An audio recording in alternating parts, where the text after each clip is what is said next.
I had a very rough childhood growing up. My father wasn't around from third grade on. My family was just my mother and my brother. My brother Philip was not the best brother. In fact, I hated him. He used to go through such rages. I would walk away bloody, always with knots on my face. I didn't like life. At a very young age, I hated who I was. Out of the blue, my brother comes walking out. He looked at me and said, "Don't worry, I'm not gonna beat you up. I'm not gonna hurt you no more."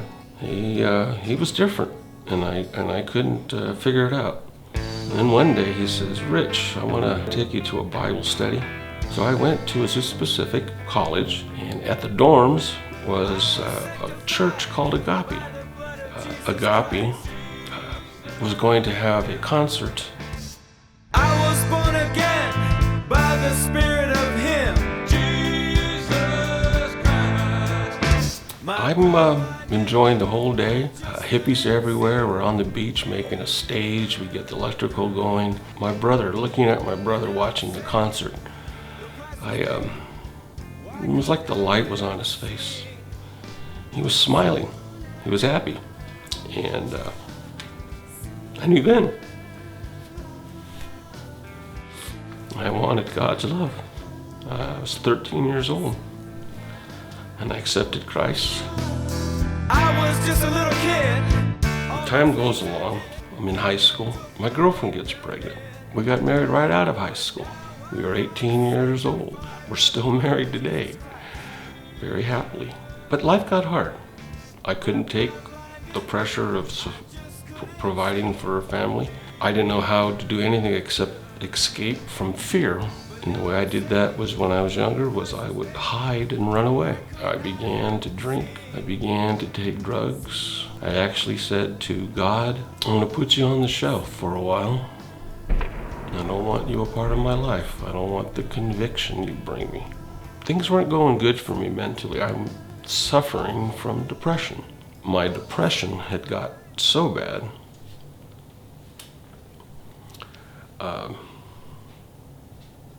I had a breakdown. I was constantly hearing voices now.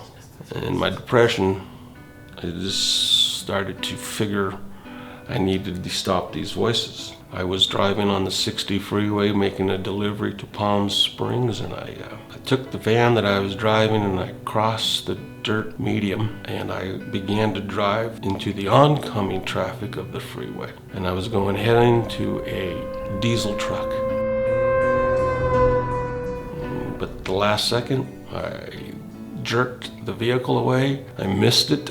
I drove to my side of the freeway. I parked the van and I broke down. It wasn't a good time. Depression was heavy. It felt like I was underwater all the time. 24 hours, these voices would not let up. I walked into a hospital and they began to tell me what I was suffering was a nervous breakdown. I left there broken and with a lot of medication. And then the most amazing thing happened in 2003. And on Christmas morning, the family said, "Dad, there's one more gift for you."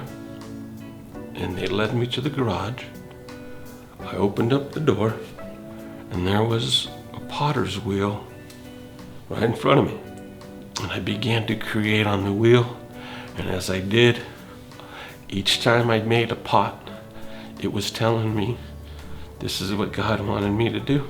I was bold because in a couple of months I was selling those pots on the streets in Palm Springs, California. But something wasn't right. Cheryl eventually tells me I need to stop doing this. I'm not making any money. I had an event another night at Village Fest. I said, "God, if you want me to be a potter, prove it.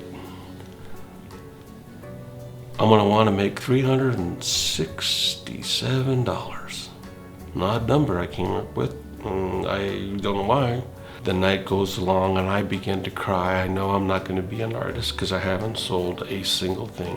and I began to pick up my art, breaking one or two. I didn't care. And when I was doing that, a lady walked up with what looked like her boyfriend. "Excuse me, but I'd like to buy this." They bought 6 pieces, and the 6 pieces totaled up to $365.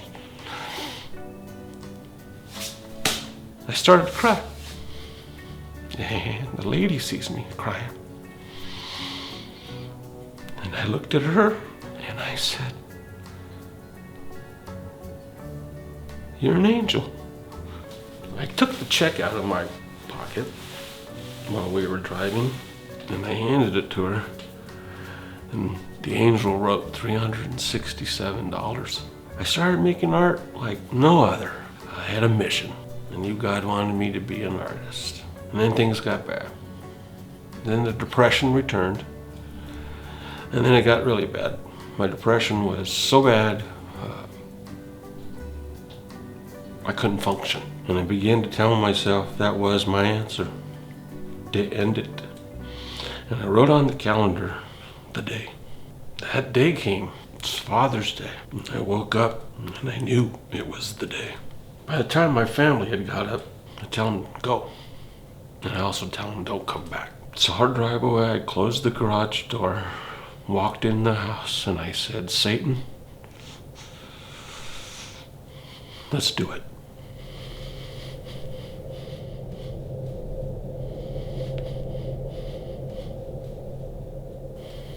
I drank all the booze. I opened up the first bottle and I drank the whole thing. So I got up, went into the kitchen. I forgot about how many drugs I had left. These are heavy drugs.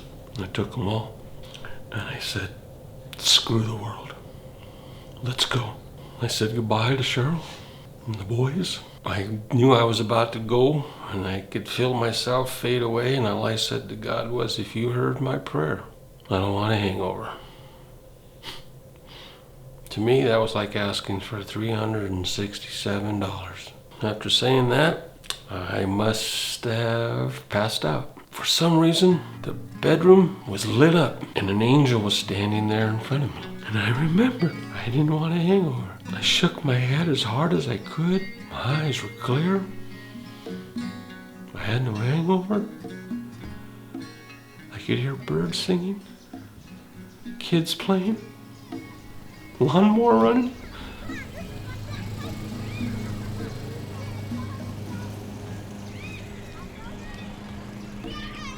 The angel says, "God has a plan for you.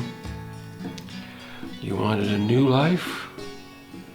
Here it is. And it starts right here at the potter's wheel." The angel begins to tell me that I will have restoration in my family. I knew, without a doubt, that morning when I woke up, I was an artist. I knew. To his hands, yield to the master potter. I recognize that it's important, if I'm going to be an artist that has a name, you have to have a niche. So I asked God, "Show me, Father." That night I had a dream. And in my hand, I have a tool. There's your niche.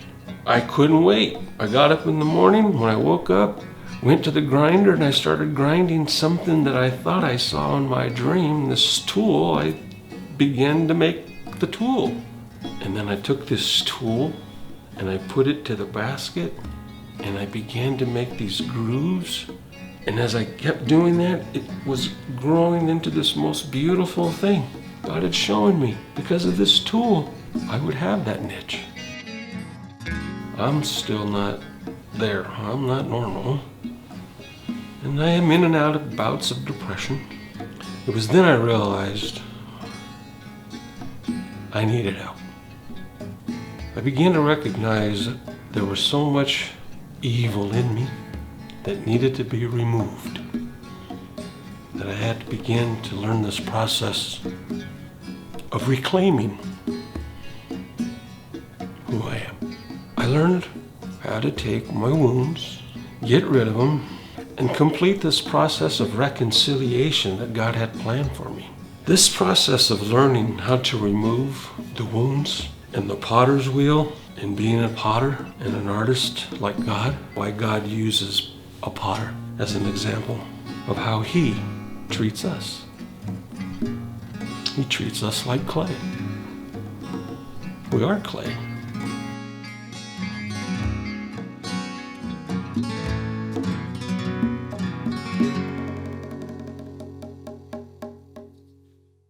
There is no greater imagery in Scripture of the story of man's creation, his fall, and ultimately his restoration than Jeremiah's telling of the story of the potter and the clay. It is, without a doubt, one of the most impacting stories I think that we can put out in front of people to allow them to see exactly God's love and his care, his desire for us to become all that he's called to be. The word of the Lord came to Jeremiah and said, let's go down to the potter's house. Essentially, what he was saying was, I'm going to remake your life, the way you think, the way you lead, the way that you live. So imagine God and Jeremiah walking down the street. And they open up the door to the potter's house. And God led Jeremiah to the potter's house to remake his heart and ultimately remake Israel's. It's a story of restoration. It's a story of hope. It's a story that God uses to bring people from one point in their lives or from the destruction that seems to come upon a life to freedom, to restoration, and give hope and wholeness.